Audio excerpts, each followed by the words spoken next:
Everything we know, from people and ants to stars and galaxies to quarks and atoms, the entire universe, might just be a simulation running inside a supercomputer inside an even bigger universe. Ancient philosophers said that the universe is a dream that we're waiting to wake up from. In this dream world of the imagination, anything is possible. All cultural items, from the dreams of our rodent-like ancestors, to books, to television shows, are merely permutations of the reality we think we live in. Today's age of computers and video games places simulations at the center of our cultural consciousness. A select group of us perform simulations for fun and profit, and we call them games, role-playing and otherwise. We live to run simulations. Join us on the Simulationist podcast as we explore our culture of simulations. Hello once again, everybody. This is Josh Trelevin, and this is the Simulationist podcast. With me, as always, is Ryan Kirkby. Hey, Ryan. How you doing? I'm doing pretty good. A little tired, but pretty good. Okay. This is iteration number 33. Today is April the 23rd, 2013. And 33 iterations already, eh? Well, yep, we've done 33. That's not bad. Not bad. Well, we will have done 33 by the end of this evening. In 90 minutes, we will have done 33 full podcasts. 33 podcasts, yep, indeed. Let's see. I wanted to ask you, what have you been up to this week? Ryan? Well, I got back into the DCUO, the online stuff. I got over my burn from getting badly defeated by a minor sub-boss. Time and again, I got over that, and started doing other stuff, and I just started having fun little bits here and there when time allows. Can you just remind me, I don't even know, is it a little bit like WoW? It's somewhat like WoW. It has to have a lot more of a single-player focus on it. You can go through almost all the instances with one player, or they've got a nice little group that'll randomly sign you up with a bunch of other people that also don't know what they're doing for group play. And when you talk about instances, what sort of dungeons do they have in that game? Well, my mentor is Batman, so there's a lot of sewer work going on there. Okay. So I guess it's more of a classical style than, say, Superman or Wonder Woman hero stuff. A lot of labs, Star Labs, Cadmus Labs, Moon Base Labs, all sorts of things like that. More conventional sites. I don't suppose a lot of the readers know of Kahndaq. That's where the Black Adam, the villainous counterpart to Captain Marvel, owns his land. He actually has a country of his own. And you can go there and just start smashing stuff for... I haven't been there. I don't exactly know the reason why he's smashing stuff up over there. Well, it's not... You haven't been there in-game. Yeah. Not in-game, no. It's not a real place. Well, no. Well, it could be. A secret place in the real world. It's the DC equivalent of Latveria for Doctor Doom. Okay, yeah. There's a... Well, I've never... There's a Latvia, but I don't know if there's a Latveria. You never know. But I'm reasonably certain that's a fictional country as well. Yeah, but there might be a town or something called Latveria. Latveria? Latvia? God, that'd be a horrible place. It's one of those places where you just get confused every dang time. Well, it's kind of like living in Victoria on Vancouver Island. Yeah, okay, that got me for a while when I was young. Yeah. What about Victoria Island? Well, that's up over in the Northwest Territories. And what about Northwest Territories Island? Well, they have all sorts of islands up there. Welcome to the wonderful land of confusion with all our big notable islands with wonderful names. Yeah, well... At least the Queen Charlotte Islands had the decency to name themselves Haida Gwaii. So that way it's really hard to confuse it with anything else. It's just the Haida Gwaii Islands. Yeah, because, I don't know of too many other things named Queen Charlotte, although there's probably a cruise ship or something. Probably some stuff over on the other coast, town names and all that. There's a Charlottetown. There might be a Queen Charlottetown down there. I don't know. It's a really, really small province. I have a hard time looking at it on the map. Yeah, and it's every place in Ontario has the same, an equivalent in England. They're all named after... Oh, especially in the southern part. Yeah, it gets really confusing. Yeah. Unless you live there, in which case, apparently, you just know somehow. People, read maps or something. I don't know. They have general... Well, it's like the Rough Riders versus the Rough Riders. Oh, yeah. Because we did, for a while, have two teams with the same name, and you'd be able to listen on the radio as the announcer says what's happening with the Rough Riders as the Rough Riders attack them, and you can get it straight in your head. Something from repeated exposure. I don't know. Maybe it's a Canadian thing. C'est la vie. But how about you, Josh? What have you been doing lately? Oh, me? Well, I guess lots of Minecraft. I've been playing Minecraft. I have a YouTube series going, so people can check it out. Yes, your Space Boot. Yes. Space Boot 1 is my YouTube name. I must admit, I find your stuff very interesting because you play a very different game of Minecraft than I do. Yeah, well, I like Let's Plays because everyone does have their own unique style, and so that's why I feel okay with starting a new Let's Play. You know, if you just look up Minecraft Let's Plays, there's thousands of them, literally thousands of people doing it on the internet. But I felt like I could do it because everyone's will be unique, and it'll be, interesting that way. I do find it fun to watch, I will say that, because it's just a complete world apart from mine. Yeah.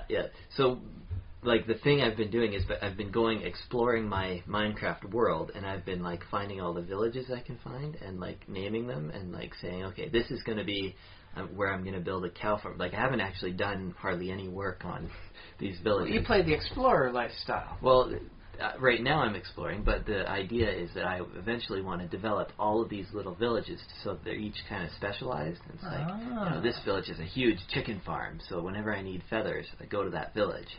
So I just put them all in the same area on different levels of my massive tower compound. That's the thing, like a lot of people do, and I've done that on other world maps, put everything together, which is probably more efficient, to be honest. But if you want to be an adventure, it makes more sense to have the fun journey for it. Yeah. So the thing is, like, I'm hoping that I can get some inspiration because I want to name the kingdom of the villagers. Like, I'm thinking it's not my kingdom, but it's like a neighboring kingdom that I visit. Oh. And, like, help improve some. You're role-playing within it then, eh? Yeah, kind of, I guess. So I still haven't thought of a name, so that's my next thing to do. See, I have noticed, though, you are much more willing to use iron than I am when you play there. Because I played from the Dwarf Fortress mentality. Minerals are of a finite amount. They are limited. Do not use them unless you really, really need to. Yeah. Minecraft has, like, I used to be a little bit more stingy with iron, but I have become, just the more I play, it's like I realize that, I can always mine more iron. It's very abundant. It is finite, that's true, but it's also... Well, it's an infinite map, so technically it's not you have to just go to a new area, but you could theoretically, like, if you have a nice base that you like, you could theoretically mine all the iron out from it. In the local area, and then you have to venture all the way over to get more. Yeah. Or, I suppose, trade with villagers if you end up to be lucky enough to have a villager who'll do that sort of trading.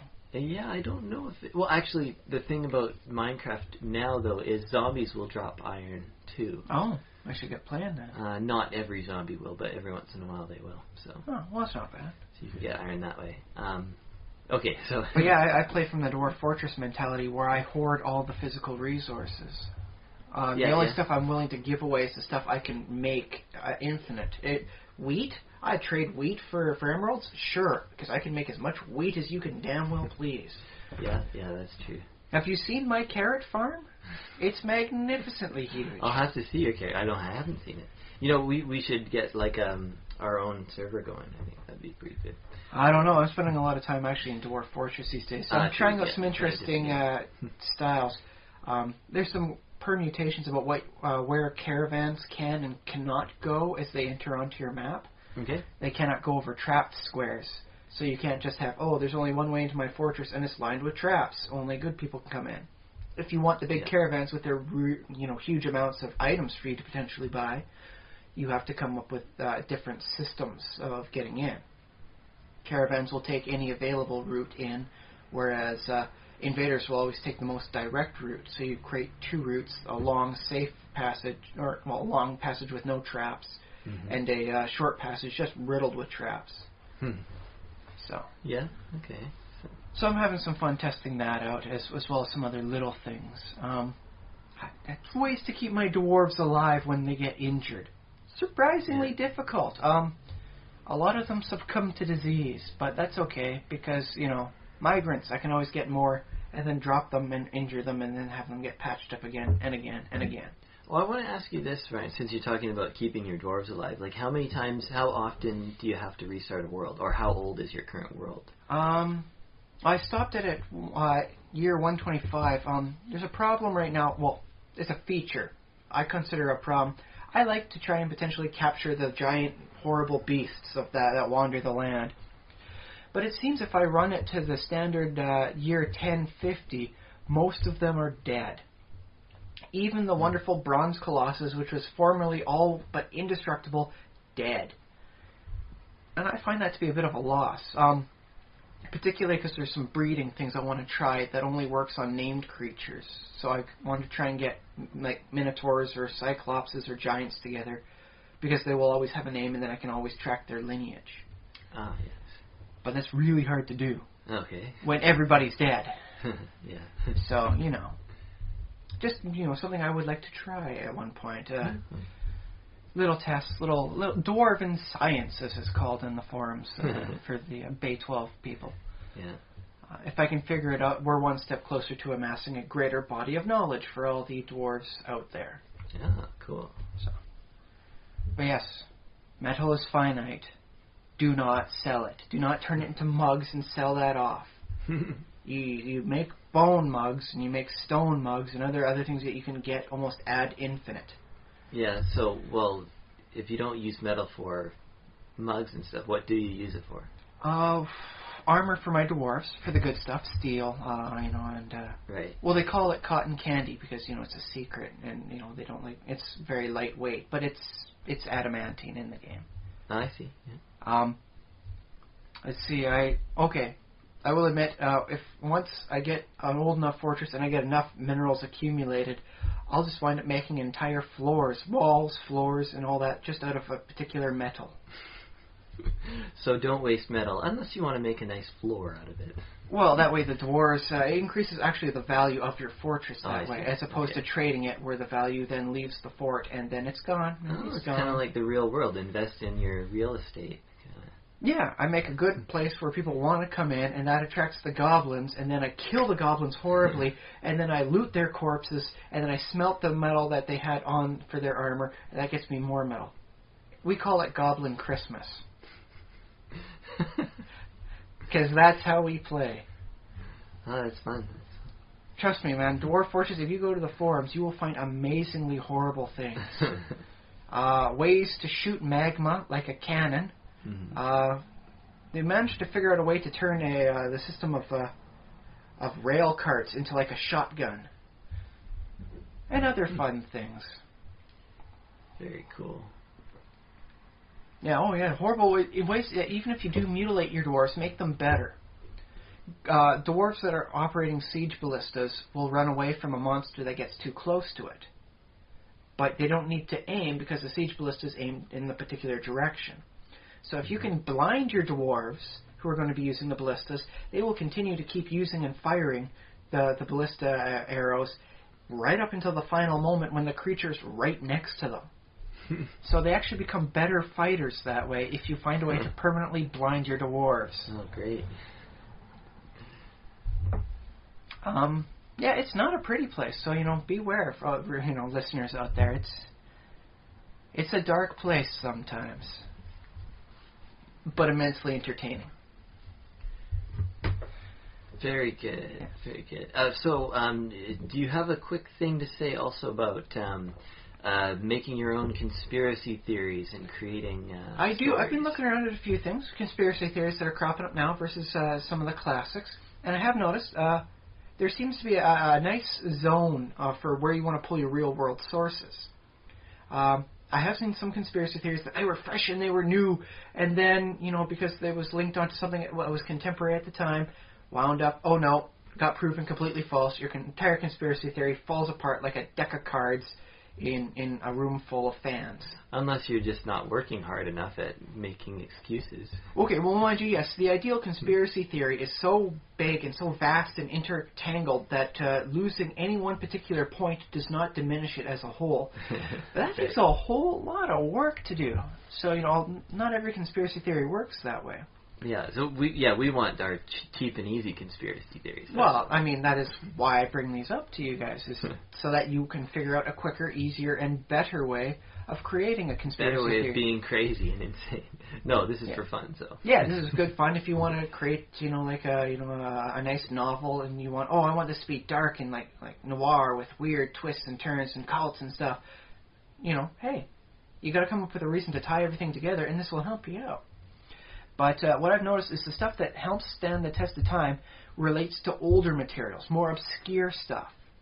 The Dyatlov Pass incident, I've mentioned that before. Yep. It involved 9 people in a pass out in rural Russia. And so even when that was fairly new, it was still very easy to hook up your conspiracy theory to, because there was a lot of untold stuff. There was a lot of mystery in there. Yeah. And once things were about done, they were pretty much done. There's, that's it. Well, it's funny because nowadays when something happens in the middle of nowhere in Russia, well, I know people wind up filming it with their phones and on their dashboards, which they have for other reasons. But yeah, basically, like the world has become a place where if more and more things are recorded and explained, and not necessarily a bad thing. If you can get a couple people recording something odd, then bam, man, that is a wonderful link to hook up, because then anybody can look at it and go, oh, what is that? This guy's got an explanation. I will follow his answer in lieu of having none for myself. Oh, that reminds me. Did you ever see that? Again, stealing from another podcast, but there's a video that went online a while ago of a mammoth that was filmed in Siberia somewhere. Like a living mammoth? Well, what it turned out to be was some just a really hairy dog. It was some students, like some graphic arts students' project that they took a little too far or something, or they posted as if it were like supposedly real. Like the found footage type thing that they did with the Blair Witch. They pretended, if this is real, wink, wink, and then let everybody believe it, because, apparently everyone forgets wink, wink means we're just joking. Yeah, well, except I thought that the Blair Witch was pretty much understood, or at least nobody thought it was real. There was a lot of people that actually thought it was real until, they finally realized, oh no, wait, this is, okay, it's a movie, sorry, I've been hyping this the wrong way for a month now. Oops. Yeah, I guess a lot of things happen in Siberia. Why don't more cool things happen in northern Canada? Like, it's almost as big, right? I think northern Canada, people are just polite about that. Oh, Wendigo. Oh, no, sorry. He's just going about on his own business. Let's not intrude here, eh? Leave him alone. That probably actually would be smart, to leave the Wendigo alone. Don't bother him. He's just going out doing his own thing. Just, being a cursed spirit of the woodlands of northern Canada and haunting it. That's just his thing. It's his job. Yeah. We all got to make our living up here. I don't know, man. Maybe Canada's, according to some people, Canada's wonderfully protected by the northern gods. So northern Canada's a fairly peaceful place, as opposed to, say, Siberia, which is apparently haunted by the ghosts of everybody that Stalin sent there. Wait, who is protecting Canada? Like Nirvana and all the Arctic, native forces. Oh, okay. Yeah. At least that's, I don't put much stock in it, but that is what I've heard.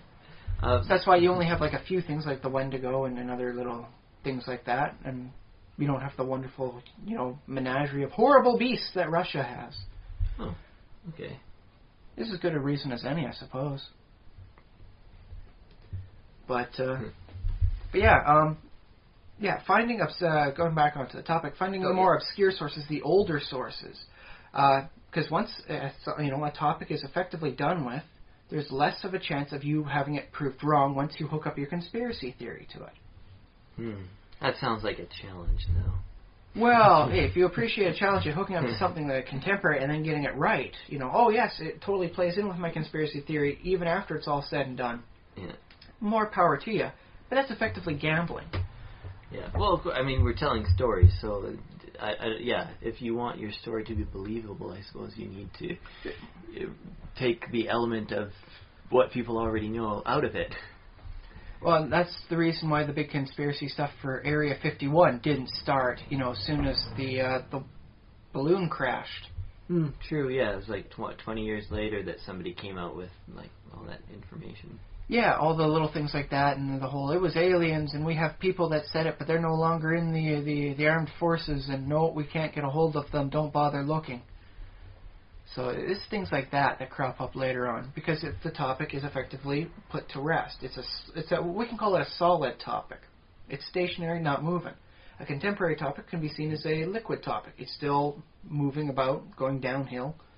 I think, like, the other thing about those things in the past, though, is I can't remember exactly. Like, I could probably look it up on Wikipedia, and you listeners probably can do this also. But the U.S., like, all that secret stuff, like, they did have secret projects. They still do have secret projects. They still do. But I think the mundane explanation is they're all just, next stage jet fighters, and any data that gets leaked out would potentially help out an enemy.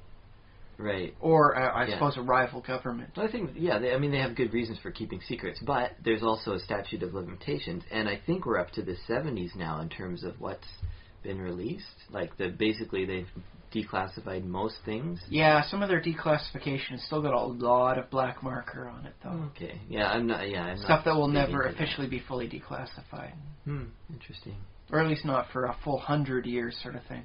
But basically, you can almost live in a parallel timeline, like if you're one of these kind of conspiracy theory buffs or whatever, because as like our timeline advances, you get a stream of released content from 20, 30 years, 50 years ago, or whatever.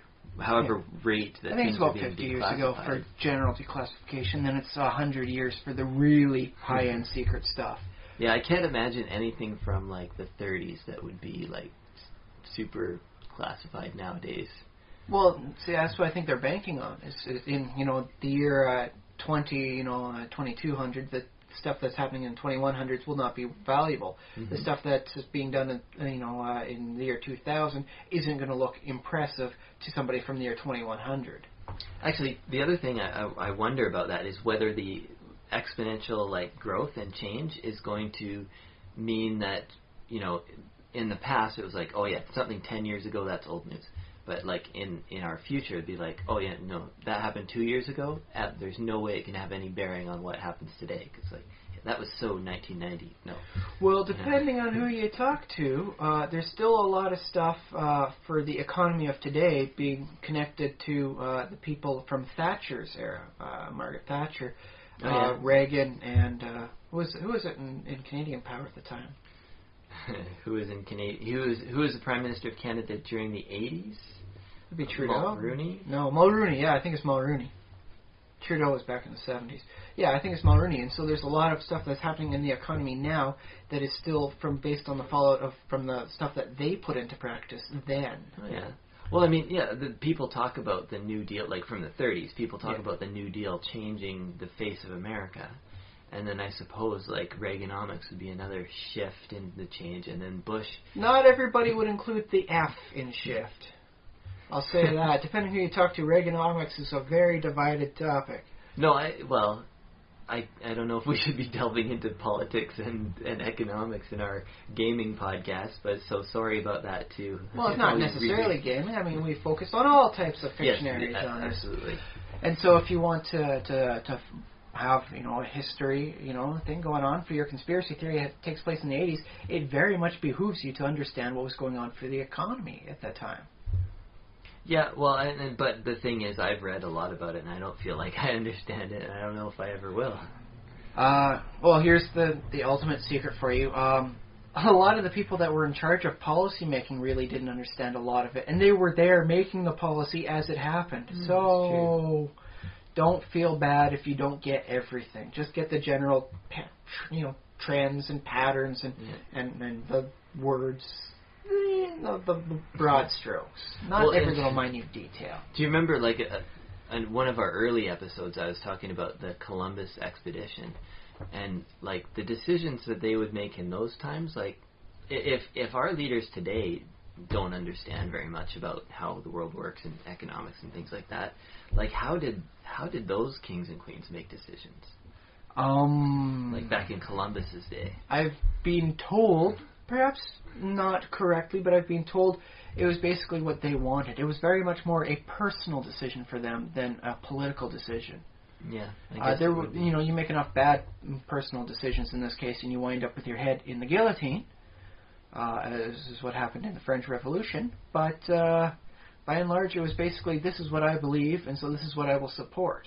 And I guess that's why they had the worries of things like famines and diseases and things happening almost, on a regular basis, is because, we didn't plan this right. Well, guess we're having a famine, even though, it ought to be, like, with the level of technology that even with the level that they had, they should have been able to avoid a famine. But create a proper surplus. Although, which is not to say that you didn't have surpluses. I recall hearing that some of the years that the Irish potato famine happened also had some of the largest exports of wheat.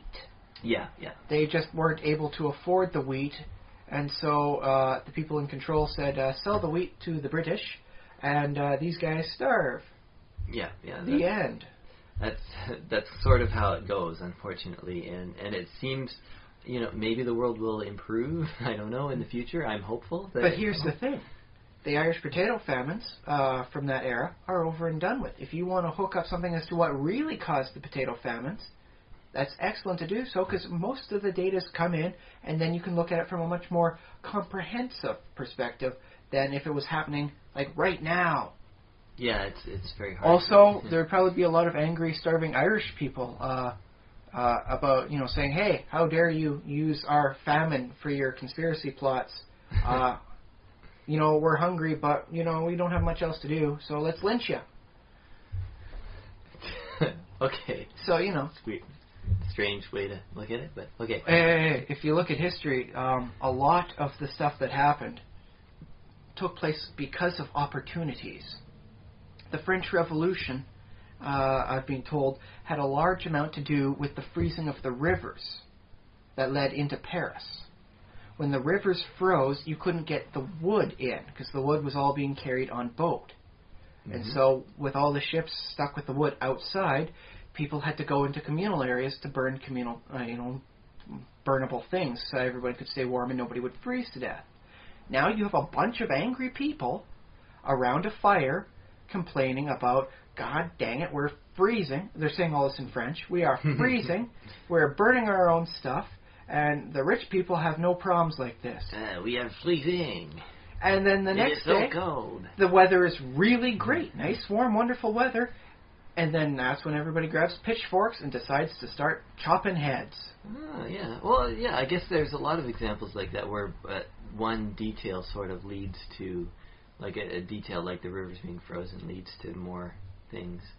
It's an interesting study in the, I believe the proper term is that because of a nail. There's a nice poem about... Oh, yeah, I remember that poem, yeah. Because of, a nail, the horse throws its shoe, and so the knight is not able to get to the battle, so the battle is lost. And that was the turning point in the war, which means the kingdom falls. Yeah. So, because of the bad nail in the horse's shoe, the kingdom fell. That's such a weird thought, because... Well, it's the old version of the butterfly flaps its wings and there's a hurricane somewhere. Yeah. It's chaos theory for people, that swung swords around.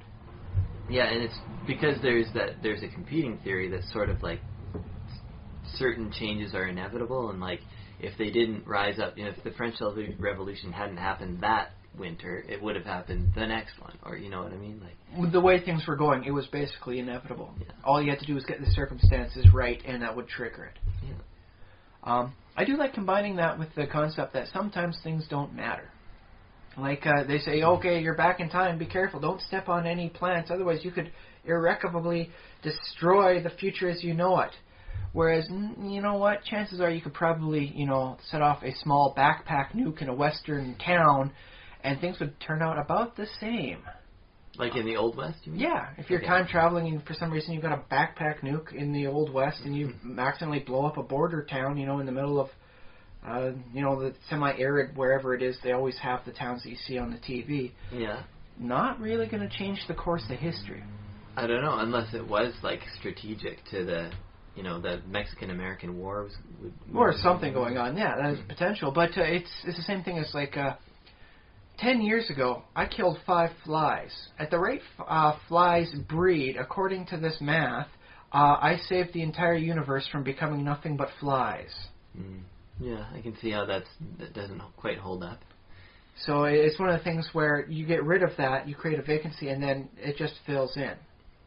There's enough people in this case that you could get rid of a town in the Old West, and it just fills in. Wow, weird.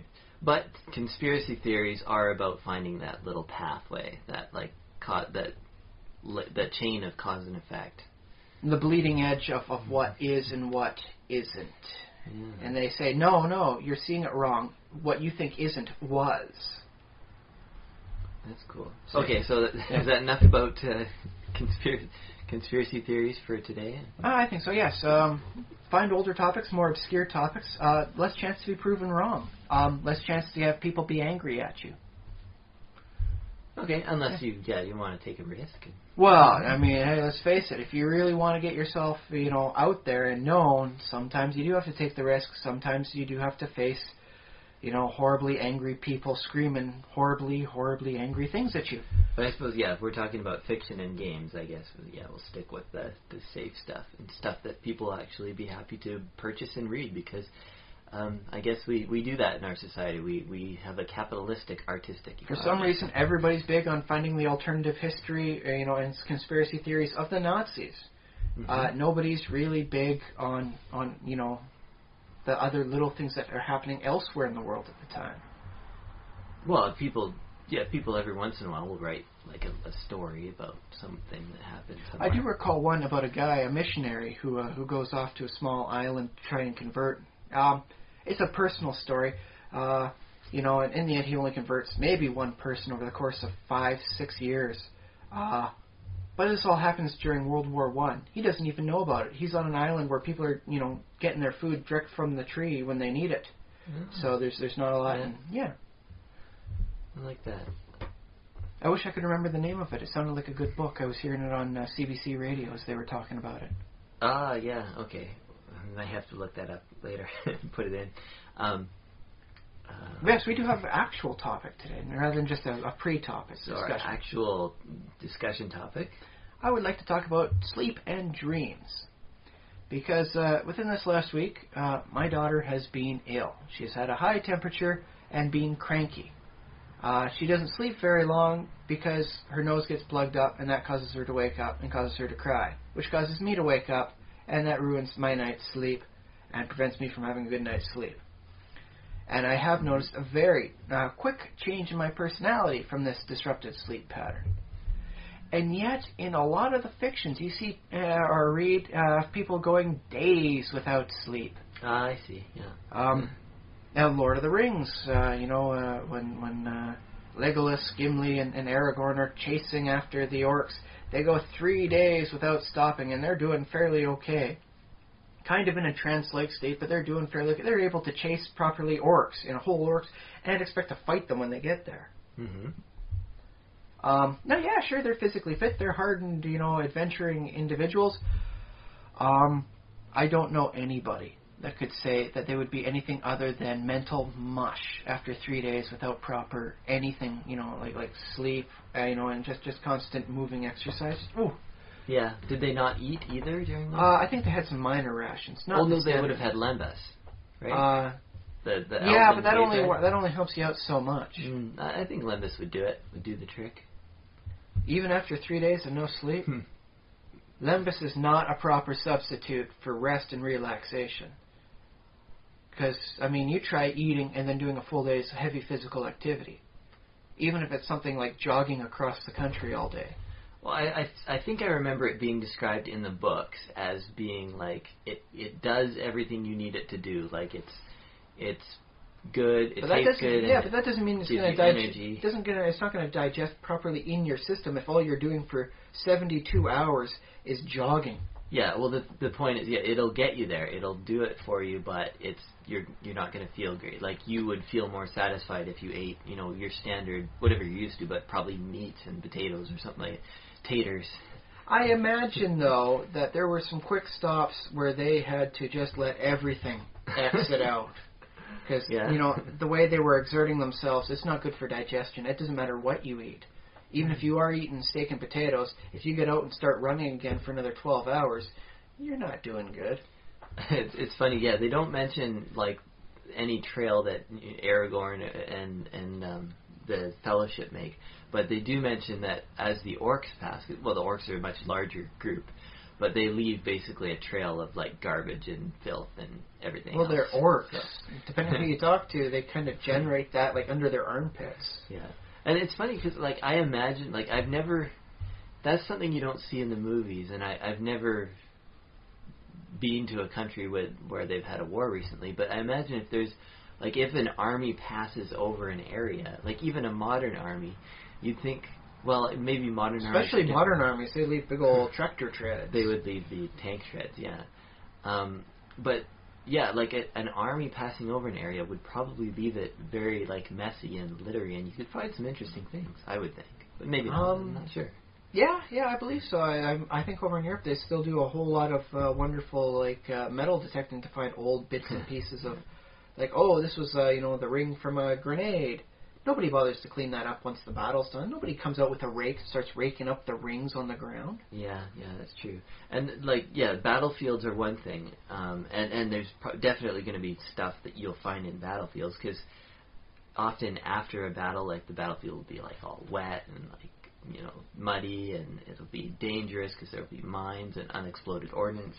But keep in mind, when an army is traveling, though, they have to carry everything they travel, so it very much behooves them to leave the garbage behind. Yeah, right. You know, so once you're done eating, the beans out of a can, why are you carrying the can around? Right. You're going to have to tread with that in your backpack. Just toss it on the side, put it in like a garbage pile, whatever, and keep going. Well, see, it's war. It's funny too, like people complain about trash and litter and stuff, like, but in the case of a can, I kind of see that, like, you know, like bugs could live in there or something. You know what I mean? No, I remember that where I grew up above us, there used to be a place, like a farm from like 100 years ago, and there was a lot of cans that were just thrown over the edge of the hill that they were on. Yeah, and it so become in this a little ecosystem. Well, in this one ravine, you'd walk in there, and then you'd see this like carpet of rusted cans just sitting down there. I think by now they're probably fully buried under a layer of moss. Mm-hmm. But that took a very long time for them to get rusted and then encoated. So not much for an ecosystem. No, it wouldn't be. And I think there may have been something for mosquitoes there, because there was an awful lot of mosquitoes in that area with the standing water they helped collect. That's true. At least until it rusted through and the whole thing seeped out.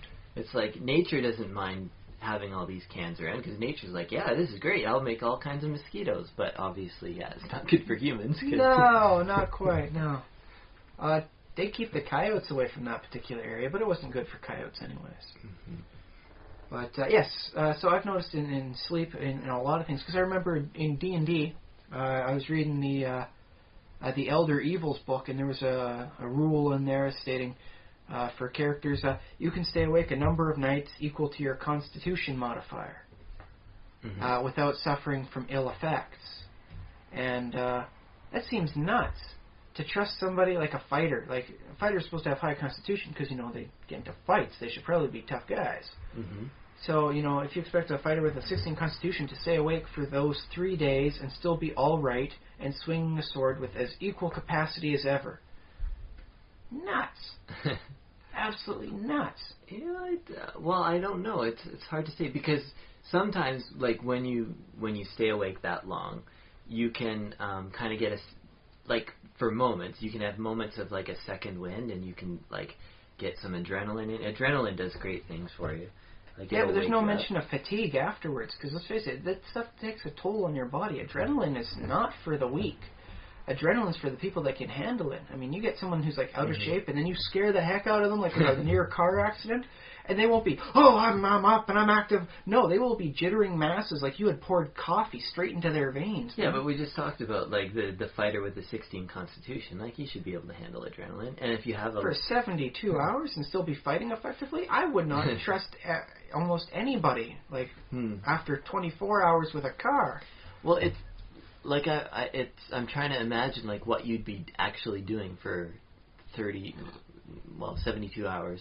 Like what sort of activity could you be doing? That adventuring. In this case, high-end adventuring. As long as the cleric can sleep the 8 hours, you can keep watch over them, and make sure that no one's sneaking up on you, and then they'll heal your hit points in the morning, and off you go. Okay. Because more hack and slash for 4 to 5 rooms before you need to rest again. Because I found, like, and maybe this is just, like, my experience, because it's only, like, I've only stayed awake for maybe one night at most, like, so basically 2 daytime periods. I haven't done the whole, like, weeks without sleep or whatever. And people who claim to do that, I don't really believe them either, but that's another story. I stayed awake 2 days straight once for studying, but that was very much not physical, that was mental. Yeah. It turns out after 16 hours of study, you can really hit the zone. Well, that's what I'm saying. You have, even while you don't actually sleep, your body still goes through these like kind of cycles of like, okay, now I feel up again, and sort of like you feel down, you feel like, oh, I can't believe I'm still awake, and like what's going on. But then your body kind of moves on, because your body thinks that you're supposed to be sleeping at certain times, and it's like, okay, I'm trying to do something about this, so it like sends you messages. Okay, you feel really tired now. And then after a little while, it's like, well, okay, we'll give you a little more, another boost, and like, you know what I mean? Well, but here's the thing: is your body needs to sleep for multiple reasons. One of them is for proper, maintenance. It's not just, I am going to fall unconscious and hallucinate for 8 hours. It's actually when you go through your repairs. That's why you feel like when you're sick, so much different when you wake up than when you fall asleep. Sometimes, you'll wake up and there'll be all that mucus in the back of your throat. That was your body collecting up, all the bacteria or virus or whatever it is that's causing your ills, collecting up and sending it out of the lymphatic system. So it's doing something there, and it's able to do that very well because you're doing nothing else. It's very much a concentrated form of resting and healing. But if the fighter is like our fighter in the dungeon is just, the cleric is sleeping for 8 hours. The fighter, he just has to sit there. So wouldn't his body... Well, he doesn't just sit there if he's keeping watch. What does he do? He has to be alert and actually looking at, Like, does he have to pace... Like, I would think he would fall asleep. Like, you can't... After you've been awake for one night, the next night, if you're just expected to just not do anything and just sit there, you can't. Like, you just fall asleep. Honestly, I see the monk as having a better time at staying awake, because it seems like staying awake, like, for multiple nights would be a monk-like training regimen. Yeah, I would say so. Yeah. But no, like, in D&D, that's a thing, and you see it in stuff like Lord of the Rings, that people are staying awake, and they're not suffering these ill effects. Like, mentally, you may think you're doing okay after, one night's missed sleep, but you do need to sleep to help clear out your brain. That's a proven thing. People that don't get the right sleep don't get the right mental clearance. Yeah. And so it winds up having like we'll call it mental junk accumulating. You have a harder time concentrating on anything. Well, I remember there's studies out that say that, getting an insufficient night's sleep, like say half your normal sleep, like only 3 or 4 hours, will be the equivalent of having an alcoholic drink or two. As far like when it comes to things like driving and operating heavy equipment and things like that. And yet they don't have laws against, staying awake and driving. Oh, unless you're doing the big rig stuff, then they have a whole lot of restrictions on how I was thinking they have regulations about. I don't think there's anything for the regular vehicles. For regular people. Well, it's there is reckless driving there's reckless driving from what you've done, but because at least with alcohol they can test for it, which is, that has its own set of controversies. But there's the breathalyzer and there's, I suppose they could do like serotonin levels in the blood system to check for that, but it seems a little bit more intensive than is typical. You hear about people drinking and driving. You don't hear a lot about people staying awake for 2-3 days and driving, though. Well, you hear stories every once in a while of someone who's on the highway and didn't have enough sleep. But it is much less frequent than people drinking and driving. So that's how important sleep is even the people that are alcoholics will get some sleep before trying to drive the next day. Even if they're still drunk when they're getting behind the wheel. Yeah, most people will sleep because your body demands it. And even if the alcoholic people are saying, no, I need this sleep before I'm going to drive anywhere, they will catch the nap first. So, I mean, even if they're saying that this is a bad idea, you know this is something important. Because I don't know. I don't trust like drunk people to make good decisions. But even if they know that's a bad decision there, you can tell that must be a really bad decision for them to know it. Okay, I'm not sure what you're saying, but okay, we can... Even they can tell that's a bad decision, and they're drunk and they're making bad decisions and saying that's okay. Yeah, but can they and do they? I don't know. That's what I'm wondering. They catch a nap before they try and go driving anywhere. At least from what I've heard.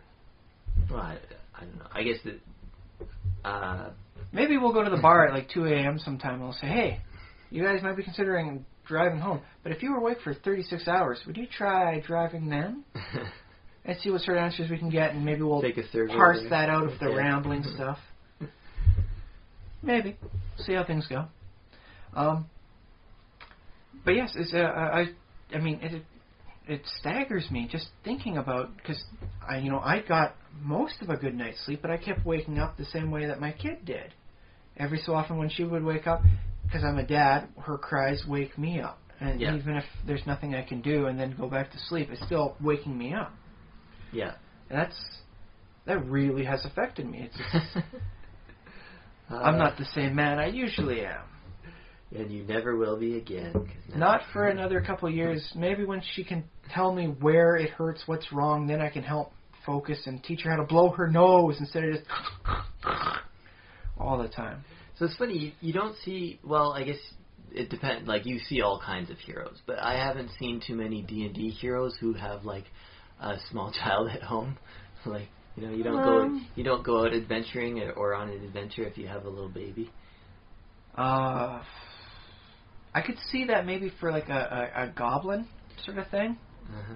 They go adventuring because they've got so many mouths back home to feed. They need the money to pay for the food bills. Yeah. Might make for something interesting. But yeah, is this prominent anywhere else in the fictions? Because I recall in a few movies where people just don't sleep, and they seem to be shrugging it off because, well, it's just the actor. The actor got a good night's sleep. They just have to pretend to be a little drowsy, and they'll be fine. Yeah, well, it's the same thing with, like, being drunk. You have your moments of, like, you can't make a coherent sentence, and you can't stand up straight, but you also, like, you can have people who are very drunk who can sometimes, make a sentence and, stand up. And the high-functioning drinkers. Pull themselves up for a moment, and just be like, no, officer, I don't know what you're talking about. I have a throat infection, so I'm not going to talk anymore. And then, but, they'll obviously lapse back into some kind of, like... Unless they're really good at it, really well practiced. But there isn't a lot from I've seen of people that have actually practiced staying awake for so long to warrant these sorts of heroic feats of stamina. Well, it's hard to say in a movie because you only see what's on screen in the movie and you don't know what's going on off screen. So maybe, the character, they can say, oh, I've been awake for all this time, but maybe they have been catching like 10-minute naps, the character, or something like that. Well, that's interesting. I recall in the comic book stuff, Barry Ween. For those of you who don't know, it was done by Judge Winnick before he got really famous doing like DC comic heroes. It's about a very smart young kid. Like, I suppose you could see it as the whole Jimmy Neutron, but he came first. Jimmy Neutron's a rip-off of him. But it was revealed in one of the last comics that he's so smart he doesn't sleep anymore. His brain doesn't stop doing calculations. Mm-hmm. And for that was about the only thing I could see.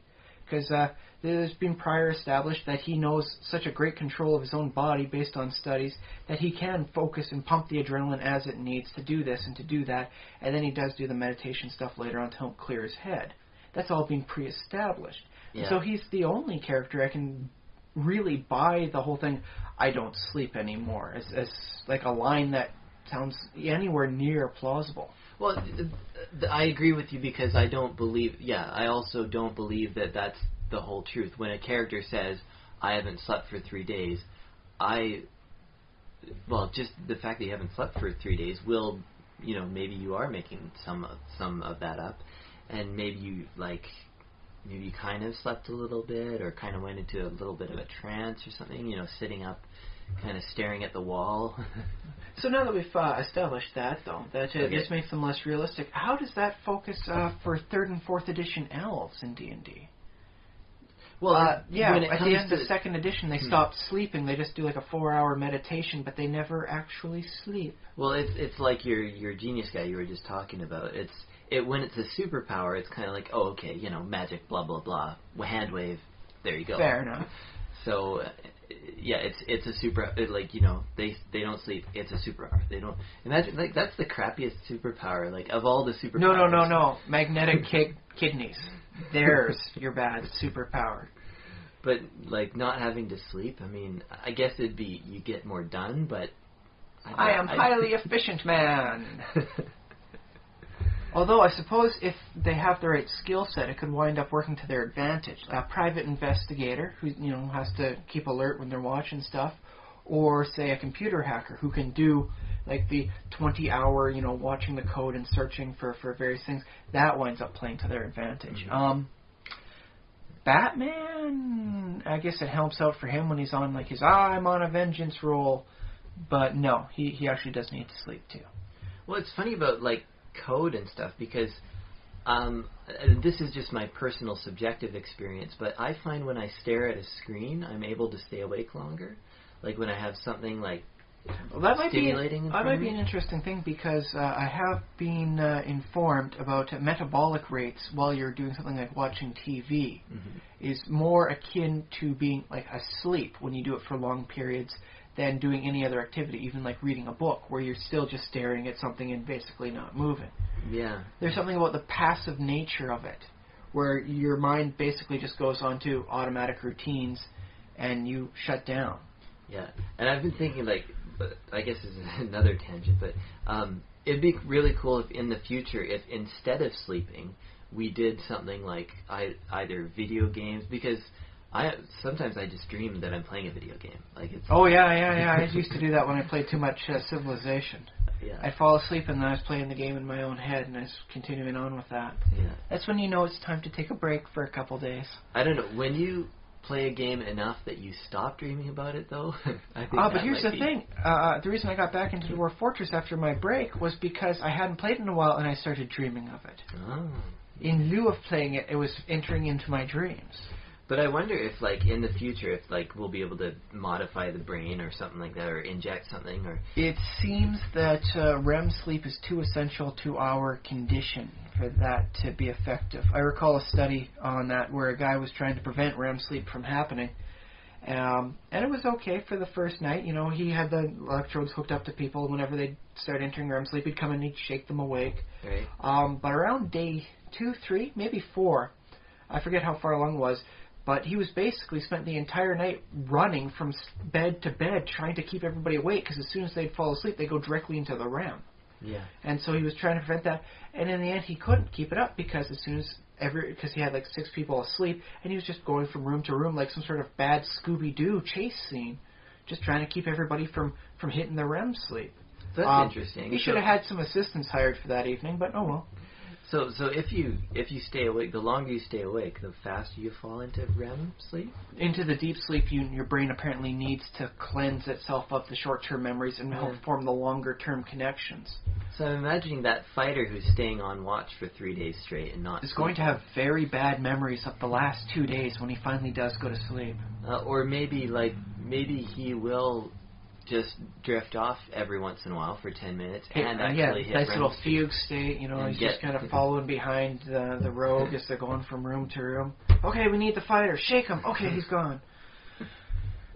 Might be interesting, but it's certainly nowhere near in any of the rule sets I believe I've seen for any game system. Yeah, I guess it's more like a role-playing system. And really, in those situations, just have him sleep. I mean, how often is this situation going to occur where you absolutely must stay awake for every second of the 8 hours? Well, if it turns out he's the only non-spellcaster in a D&D type game, the other spellcasters do need their time to sleep. So just have him, unless you have prop up some bells on wires around your where you're camping or your room. Surprisingly, I have never found a PC party smart enough to try putting little detection traps when they go to sleep. Despite the fact that, after 8 hours of moving through like overland terrain, they have to stop for the rest of the other 8 hours where they're not doing stuff, because 8 hours sleep, 8 hours travel. What's the other 8 hours? None of that for them ever includes putting up tripwires or bells. Don't know why. Well, in your standard party, again, we're talking about corner cases, so your standard party does have people who can just, take watches and, because there's a fighter and a rogue and maybe a druid. Although I suppose in the case where the fighter's the only non-spellcaster, if two of the spellcasters were the elves, who only need the 4 hours sleep, they could take the 1-4 and the other one, in which case then should be alright, I guess. Yeah. But, and the thing is, you're saying, they'll definitely be attacked if somebody, the fighter falls asleep for a second, they're going to be attacked. Well, they run the risk of it. And let's face it, against some monsters, when you're asleep, all it takes is one full round coup de grace action, and you're dead. Very few people are willing to risk it. Coup de grace. Yeah. Not to the point where they're actually going to put up tripwires and bells or anything, but they're not going to risk that. So... yeah. At least not until they get that Mordenkainen's Faithful Watchdog spell cast up. I guess the question is, which do you prefer? Do you prefer to have a fighter who's at half effectiveness because he's so tired he can barely keep his eyes open? Or do you prefer to have a risk of not necessarily dying in the middle of the night, but a small risk of being just coup de grace in the middle of the night? Well, I think for a lot of player mentalities, the coup de grace at the end seems like a little bit of a cheap death, something nobody really wants, so they'll take lesser effectiveness over, game over, no saving throw. So it seemed, I think that's at least their thought processes behind it. But there might be metagaming saying, well, the GM... There's no penalties for me to stay awake for the next 3 days, I guess I'll just stand watch. No, but the other thing is, the GM's not going to send monsters against us middle of the night. That would be cheap. Just don't say that out loud, because then you've jinxed yourself. Yeah. But that's my thought. As a GM, I would be hesitant to, if the players... Well, I guess if they blatantly ignore a dangerous situation, they know that this is a dangerous they're falling dungeon. asleep in the dungeon that they're halfway through looting, I would say, that's very much something for them to be worried about. If they go out, exit the dungeon, and camp up out, of the way there, should be fine. Yeah. Unless they've done something to really raise the ire of whatever's living in there. If it's an intelligent creature, maybe still worried.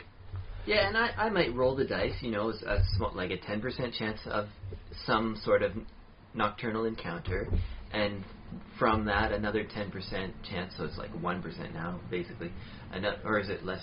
Anyways, another 10% chance of that the nocturnal encounter will be a creature that's smart enough to realize, oh, hey, they're undefended. I don't even have a dagger, but there's a dagger laying by that guy. I could just grab the dagger and slit all their throats. Possibly one throat before they gurgle their death gurgle. Yeah. I might be fair enough for that. They make enough calamity as they bleed out dead. Okay, but now that we've got this done, that sleep seems to be a very odd thing that a lot of people in a lot of genres ignore. Okay.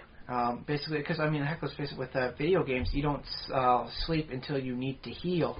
And until then, you just keep moving. I remember, it'd be one of the Dragon Warrior games that actually did the night and day cycle. Mm-hmm. Night just meant more monster frequencies, as I suppose it should in this a pseudo-medieval sort of, D&D kind of context that they had going. But there was no penalty for you guys just walking forever, except, losing your spells, your whatever points you're using. Mm-hmm. But okay, now that we're done, now that we've established that sleep is oddly neglected as an important factor, at least among the non-spellcasters, let's go into the dreams. Once everyone is asleep. Okay, yeah. Let's delve into the dreams. Cool.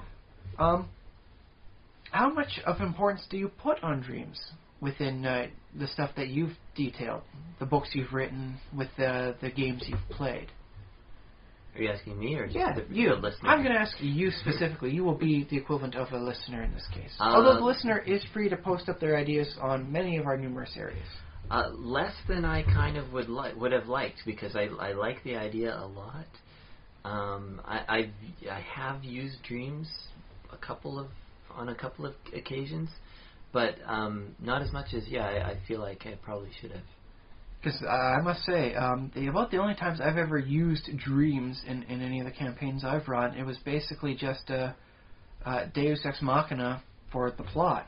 Mm-hmm. The cleric or paladin falls asleep, divine emissary comes to them in their dreams, explains there's a danger, you must solve it, and that's when they wake up. Hey, now you've got a plot for the this week's adventuring. Yeah. Well, the thing about the setting of D&D is there are spells that include dream communication. Yes. I think there are, anyways. At least maybe I know. Supplement. I know there were back in some previous editions. But the idea being that there ought to be like a spell somewhere. I believe there was a psionic power that allowed you to travel as you slept, which was pretty awesome. Yeah, that'd be good. It was the Astral Caravan, I think it was called. That's cool. Yeah. I kind of liked that. I gotta admit, I dug it simply because of the style it added, and it was like, oh hey, I blew some power points, but now we're that much closer to our goal. Yeah. How did we get there? Nobody really knows. Don't ask, because we're now further along. So if you build it into the mechanics, and like it's included in the list of spells that are available, and then say there's a DM who's like, okay, I'm going to make an adventure with a big bad guy who's a wizard, and he has spells, and so I'll just go in the book and look and see what spells. Somnomancer. Well, it doesn't have to be that. It's just he's just looking at the wizard spell list. He's like, oh, here's some high level dream communication spells. Oh, that actually could work. Like, kind of, so it sparks this plot line just from the mechanics alone. Just that. Which is always, I find an interesting way to do it. Is look at the mechanics and have the adventure come out from that. Yeah, exactly. So what would you have the big bad guy doing? Would he be there to taunt? Would he be there to help, try and convince the PCs to go another route, saying, I've come here, you must help over in the valley of 10,000 dangers. There exists, a tribe of wandering halflings that are caught and need your help. I am too far away and too preoccupied. Can you help them? And so instead of the PCs going to the evil wizard's tower, they wind up going to the, valley of 10,000 perils, where there are no halflings in any sort of danger. And then they just wind up fighting a bunch of monsters before they realize they've been duped. And then the players kill the DM because they're like, what did you do? Hey, it's not my fault you put no ranks into sense motive, alright? Yeah. I suppose, like, how I would begin this story of, like, because I like to give a hint when there's a big bad evil guy. Like, I wouldn't just say, oh yeah, a dream comes to you in the night that you're supposed to go off this way, and just, you should believe it because magical things happen in this world, and that happened.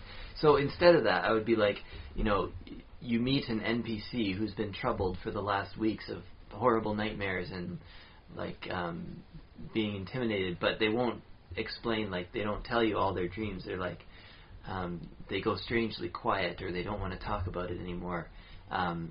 And so there's little hints, you know what I mean? See, I'm picturing, in my mind, like the big bad taunting them in their dreams, like the warriors dreaming of their wonderful idyllic, lifestyle, and then the big bad comes in and just starts, messing up the dreams, smacking people around and doing horrible, profane things every night just to piss off the fighter.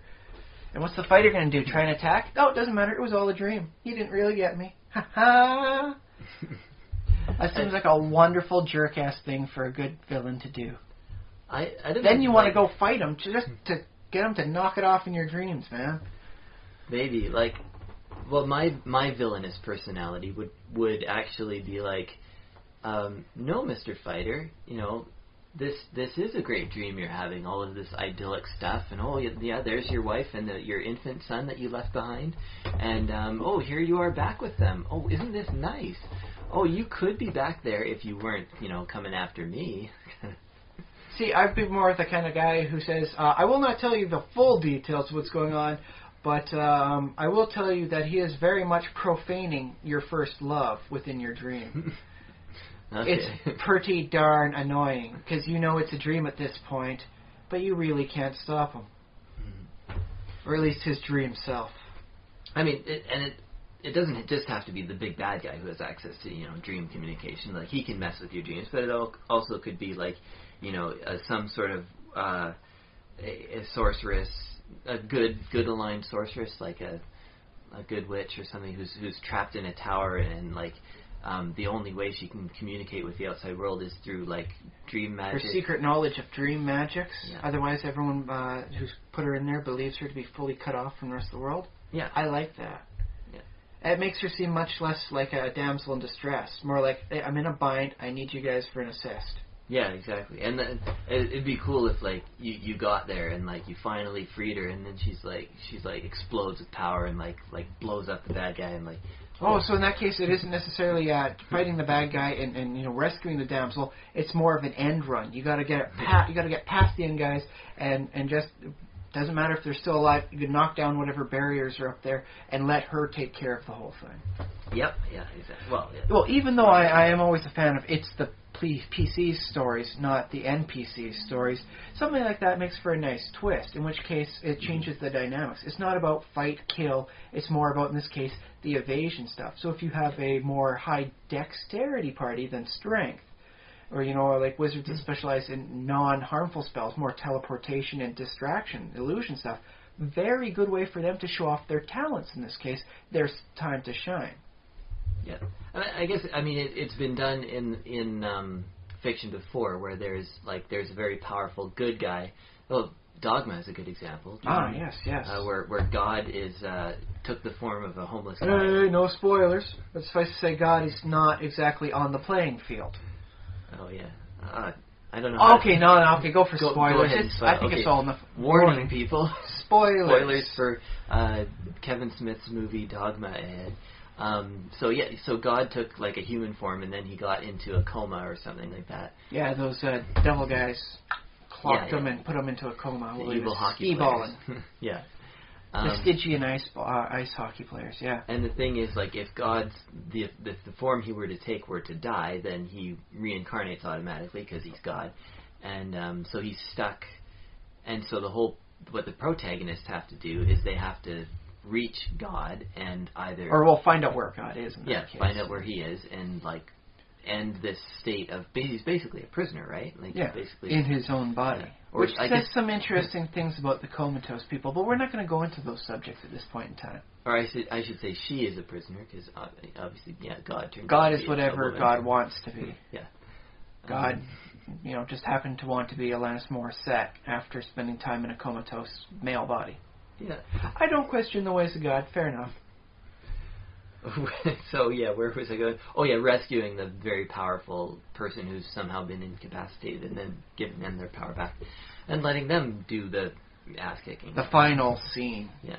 In which case it would be, I guess, the equivalent of an FMV sequence in like a video game. Yeah. Yeah, which I think is a nice way to compare it. Okay, but back to the dreams themselves. I will note, I really like what they did in the Wheel of Time with dreams. Now, there were these fated people with a lot of power, either really bad guys, really good guys, or what was considered to be really essential to the tapestry of the age that was being woven. Mm-hmm. And when these people were in an area, they'd affect the dreams of all those around them. Their actions, their desires, would all wind up influencing the dreams people had. So you could tell this person was in town because everyone's dreaming of this person and the deeds they've done, the deeds they will do, the deeds they might do. Yeah, that's a good point. I found that to be very nice as a nice way of showing the power of these characters without necessarily having them do overt displays of power. It's just they are so powerful, they are imposing upon your dreams. That's interesting. You know what I would like to see more in D&D is I'd like to see the players simply ask, in the morning, say, okay, DM, I did all this thing. Did I have any dreams last night? And just kind of every morning for that character, be like, did I have any dreams? Because nobody asks that. And I think that'd be cool to be like, to have the DM be like, oh, I don't know. And the DM, he's like, oh, yeah, this is a good opportunity. Like, I gotta think of something. Well, it's those little things that really wind up doing it. I remember one person in their home country and all that go into the tavern and say, do I know anyone here? Yeah. And then the DM says, oh, okay, yes, you recognize that one person, behind the counter there. Yes, you recognize them. And so they start up a conversation with the bartender. Yeah. Who gives them an idea. They don't have to spend all night talking to things. They know the bartender. The bartender says, I'm getting a lot of here and a lot of this stuff there. And so they wind up getting a quicker plot hook because they know. Simply because they asked that simple question, do I know anyone here? So yeah, asking, did I have any dreams is a very nice way of doing that. Yeah. And it'd be fun, too, to make it an ongoing thing with your group, because you'd be like, oh, yeah, that's fun. And then the next week, the DM can be like, oh, I got a good one for you. It's like... It involves cannibalistic chickens of amazing size. It's a dream I actually had. I don't know how. I was eating some bad pizza or something. Well, maybe eating some bad chicken. But, okay, now that we've done that, I do know in D&D, at least for one of the potential cosmologies, they actually have a demi-plane of dreams. Yes. Oh, yes. Indeed. We haven't even talked about that yet. Oh, that's good. Well, I wanted to save it as a nice thing, because I think there's a lot to be done there. I like the general principle of it. I think there's a lot that can be done, but it seems a little hackneyed in some senses to wander about through the other people's dreams and looking at this and that. With their dream spheres. I do like what Lovecraft did with his dreaming saga. For his dream world. I don't know if I've read those particular stories. Well, I definitely advise you to do it. It's one of the only times where his protagonist wasn't an unaware person, who just comes in out of the blue and has to try and solve everything point blank. He worked with this. When it was the dreamer, it was a very experienced dreamer, a man who really knows what to do in the dream world. In the real world, he's like on opium highs, falling asleep for days at a time. His life is a shambles. But that doesn't matter because he's dreaming and that's where the focus takes place. But I liked that when Lovecraft did it, there was this whole wonderful dream landscape, almost like Fantasia, I suppose is a nice way of doing it for people that haven't seen that. But they should be able to have seen the Neverending Story. I think more people saw that than have read Lovecraft's books, so I think it's just a nice way. Fantasia from the Neverending Story, not Fantasia from Fantasia the movie. That's no. a different movie. Although, depending on what the people are having when they go to sleep, maybe, it is Mickey Mouse and moving brooms and dancing hippos. Yeah. I don't know. It's just, I have to wonder, is Dreamland is something that's described in several works of fiction and role-playing games and various things, but there's also the land of fairy, and where you go, where there, literally when you have a fairy tale, it happens either like a person goes to this realm of fairy, and I wonder if are they ever the same thing, or are they always different? And I guess it depends on what. Well, I think it would definitely behoove a lot of players making campaigns to have something more for the fairy people than what is provided, especially in D&D. Mm-hmm. Well, 4th edition did a bit more work on it. They turned it into the Feywild. It's something, but they still don't... I still never saw fairies as what their place was. Angels were on high, demons were on low, fairies were just there. There wasn't a thing for them. So by connecting fairies to the dreamland, it definitely gives them a purpose, a motivational factor. The Seelie Court would be good dreams. The Unseelie Court would be nightmares. Yeah. Well, I can see a connection, but my question would be, do you make the land of fairy and the land of dream, do you make them the same, or do you make them just have very strong connections? I would very much like to have them as the one, because just one, okay. It gives the land of dreams something to be for what the style is like, and not just a bunch of bubbles or foam on the wherever it is they are, and each one of those bubbles is a dream space. Yeah. And it gives the fairies a motivation. It says what they do, what their role is, and everything. Because, honestly, I've done a lot of looking up on fairies, what's their thing? What's the fairy thing? And it tends to fall into either they play pranks for no other reason than playing pranks, which kind of puts them in gnome land. Well, gnomes can be interpreted as fae in some settings. Oh, very much so, yes.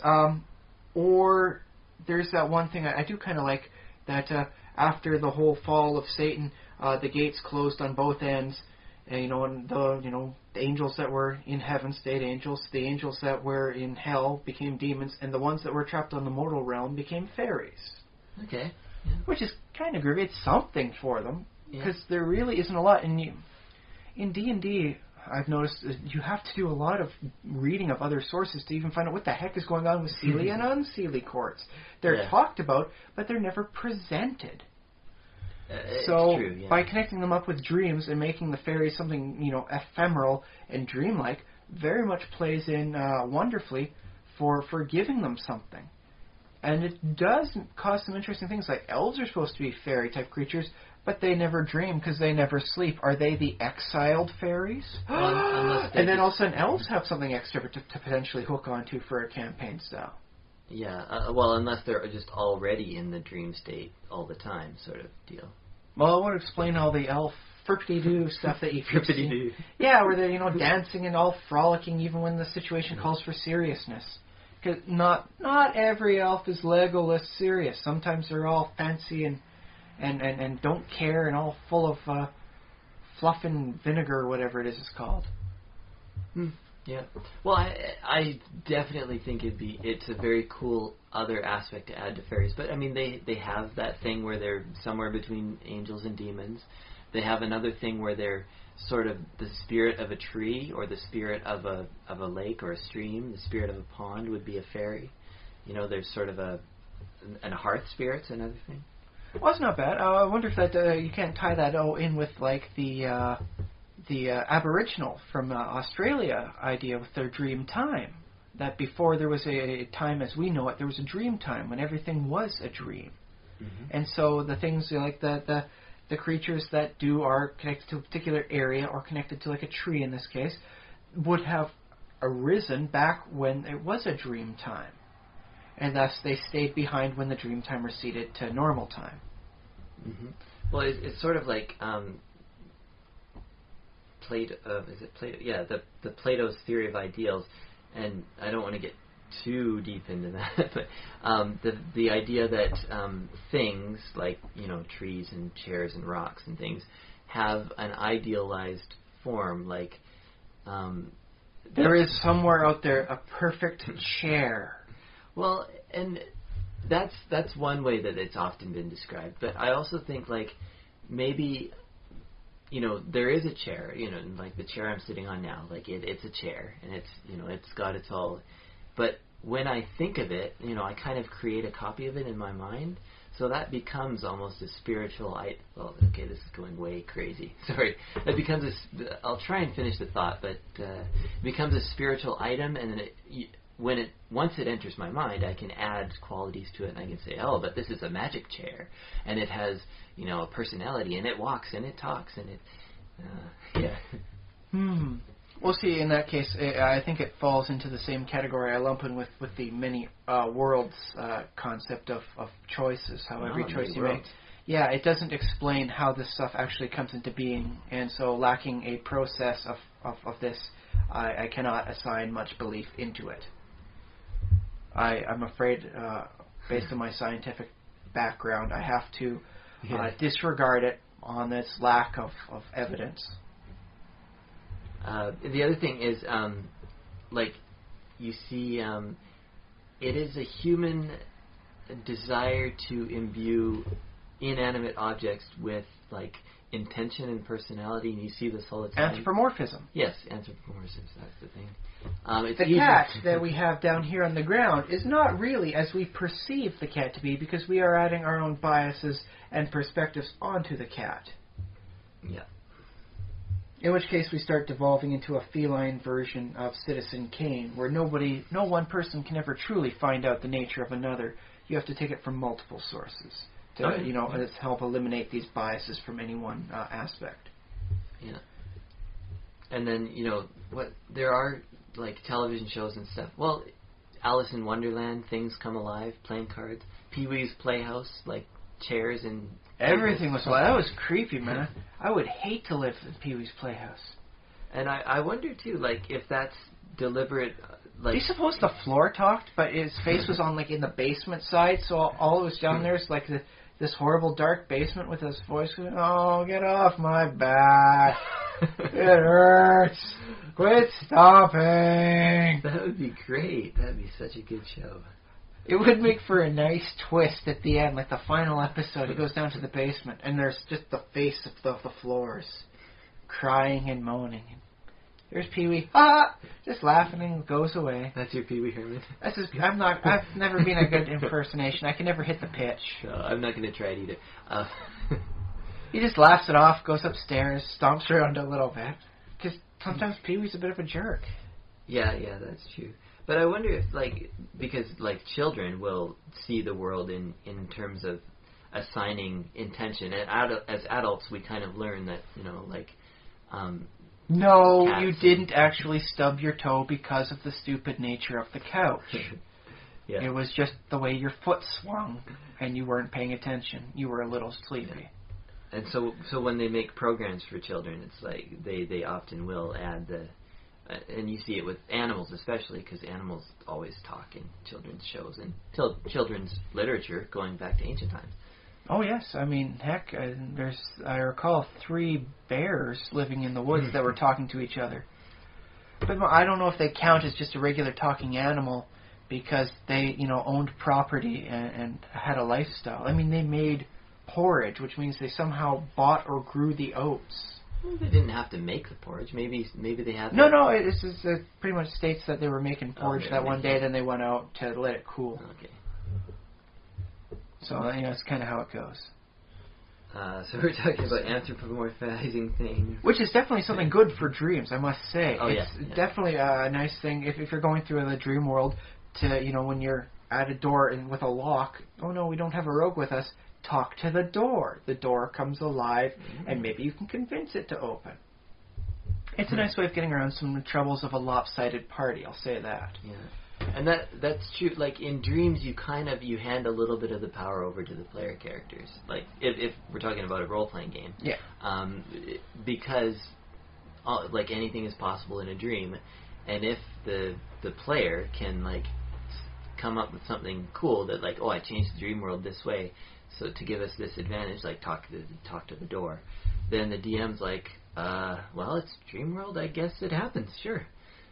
I think it definitely hits more of the heart of the interactive storytelling that D&D is. Because it puts everyone on a little bit more of an equal setting, so it becomes more of a co-op. Everyone's a slightly bit of a DM, as opposed to just the one guy. Well, it's good to do once in a while, but, I mean, sometimes, you have to have some sort of... It helps to have ground rules in the normal game. You have a real world where the characters don't just fall through the world and just, fall through the ground. And parsing error. Boy, wouldn't that suck for D&D. And all of a sudden you clip on the plane and you fall through the earth. On the way down, though, you managed to catch some really nice caverns and a few veins of what you believe to be high precious minerals. But then you hit the center. Then you hit the center of the world, and your character gets destroyed. Please roll up a new one. But every once in a while, it's cool to have dreams, and then imagine the player character in the dream world is why am I not falling through the floor right now? Whoop! The DM, you fall through the floor. Well, it specifically says on your character sheet you are a highly paranoid and fear-filled person. So I'm going to say that this is your personality working against you in this case. You fall through the floor. What a jerk. You wrote your own demise. Well, at least until you wake up. So then what's your a more idealized dreamscape sort of thing? Would it be more of the... I don't like using Lovecraftian in this case because that implies horrible tentacle things. Right. The more Lovecraftian dream cycle, though, where it is one incredible land with you can venture infinitely, and there's always something to see or explore. And whenever you wake up, you disappear from it. But whenever you fall asleep, you're back to where you started again. Well, that sounds like a lot of fun to me. What's the alternative? The standard D&D style that they presented, I believe, in 2nd, 3rd, maybe 1st edition as well, where there's a dreamscape area, and then you have little dream bubbles, where that's where your dreaming takes place. It's like a tiny little universe. So each dream is its own little universe. It's sub-demi-plane, is I think whatever they wind up becoming termed, but yes. Well, right now the one giant dreamscape sounds more appealing to me because you can have interesting adventures and run into characters and actually have an effect on the game world, which... Wouldn't it be interesting to have one where you're playing effectively two just semi-connected places? When you fall asleep, you enter into the second campaign, where it's the dream world, and when you wake up, you're back into the first campaign, where it's the waking world.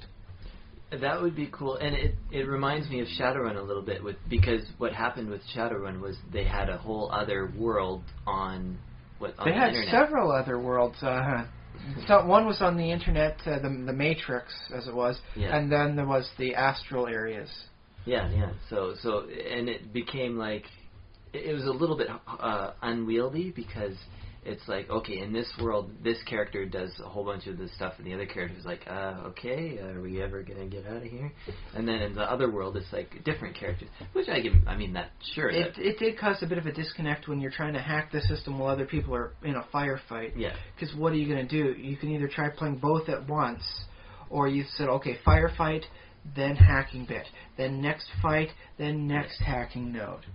Yeah. In which case, you wind up with somebody who's always just doing nothing. Yeah, and which is why I think the dream thing might work out a little bit better, because then everybody goes to sleep at a proper time. Once they're safe, they get away. For some reason, the elf isn't with us. I don't know why the elf never comes with us. Well, it would be an interesting thing, you know. The elf hits their meditation state, and then the elf kind of appears in the dreamscape, but they're like ephemeral. They're like intangible. Yeah. They're like a ghost there. Oh.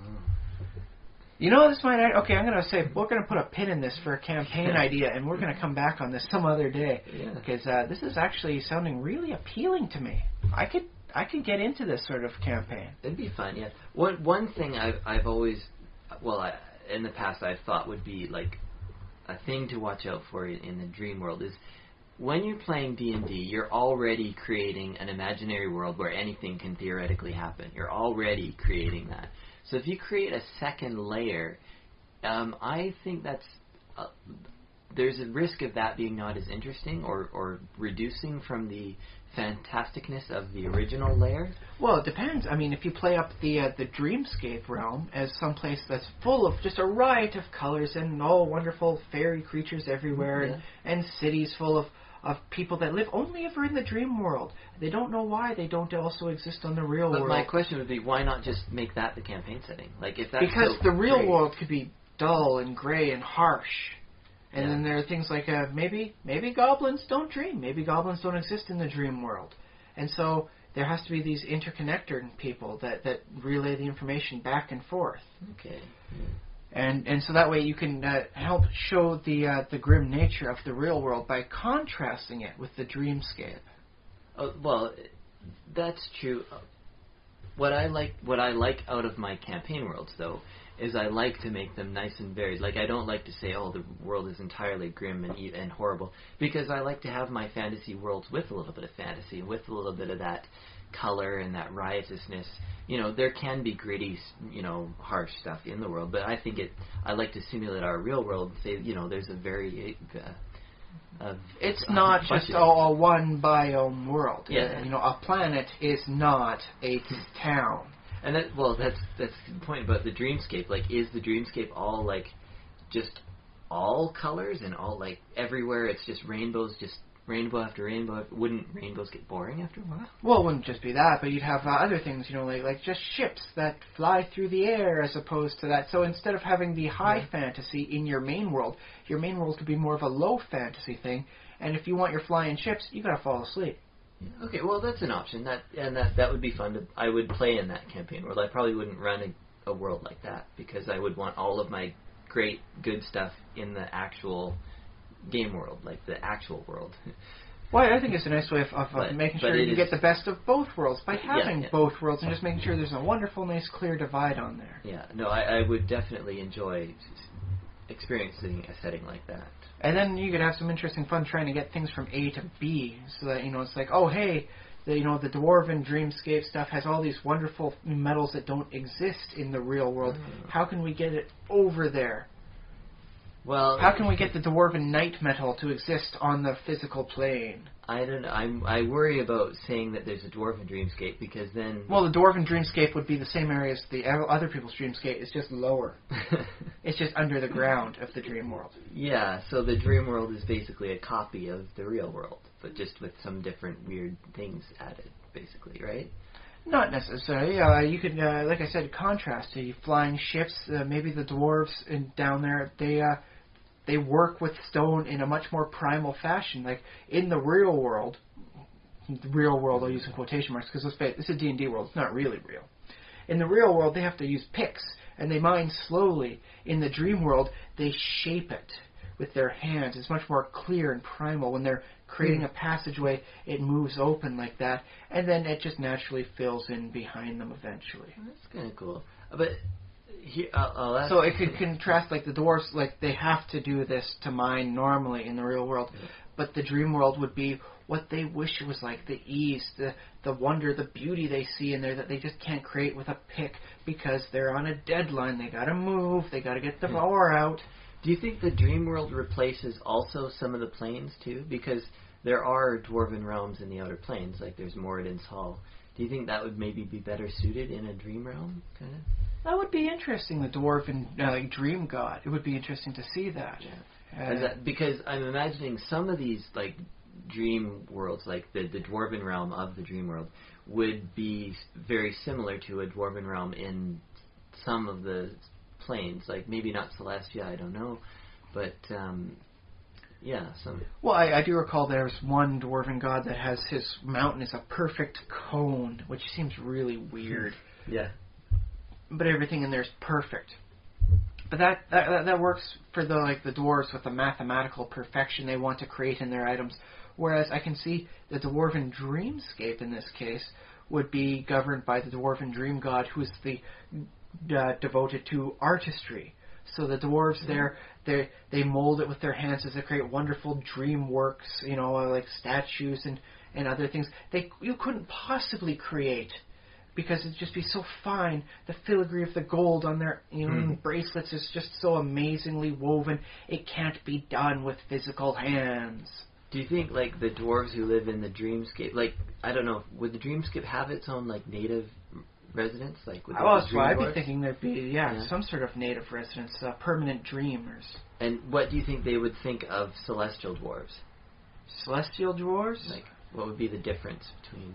That's the thing is... Would they have conflict, do you think? Well, that's the thing is, if I was going to have, like, permanent dreamscape residence, I'd have to go for a full new race. Okay. There is no equivalent out in the outer planes. There's no equivalent on the mortal planes. Mm-hmm. They'd be, let's go orange skin, blue hair, whatever. And, they naturally fly and float around or something. That's all they have to them. Yeah, okay. But they're their own race. They got their own culture, and they do their own thing, living in their own dream worlds. Mm-hmm. They are fascinated by these people that come from other places. They pop in and pop out. Oh, yeah. And then, of course, that's where the fairies are, and the fairies can physically travel from A to B, so they would be perhaps some of the permanent residents. They don't need to be permanent, but they can physically migrate out. So, that'd be like having... Good thought. I think it's worth some sitting down. I might just sit down and do some typing after this later tonight, just thinking about how this would work itself out. Yeah, well, we've had a good conversation. It's been about 90 minutes. I just want to remind the readers that we have... listeners, that we have an email address. Please send us email, thesimulationist@gmail.com. We'd love to hear from you. We love all your thoughts. We may read you out on the air. Or I suppose maybe on the ether is a better term, because it's not really the air. No airwaves going about here. On the... Well, I guess it's over fiber optic. On the electromagnetic spectrum. Fiber optics, baby. And we continue to be a small podcast, but we for now want we to have grow. Big dreams. Big dreams. And one of the things you can do to help us is become a part of our community and give us feedback and rate us on iTunes. Post up what you thought of our stuff. Maybe this was like our all-time greatest episode, sort of thing. Make a mention of it on Facebook. Maybe you thought this put you to sleep. We're fine with all kinds of feedback. We can do better if we're not told what we're doing wrong. Yeah, absolutely. So, if you don't like what you hear, let us know. If you do like what you hear, tell a friend. And us.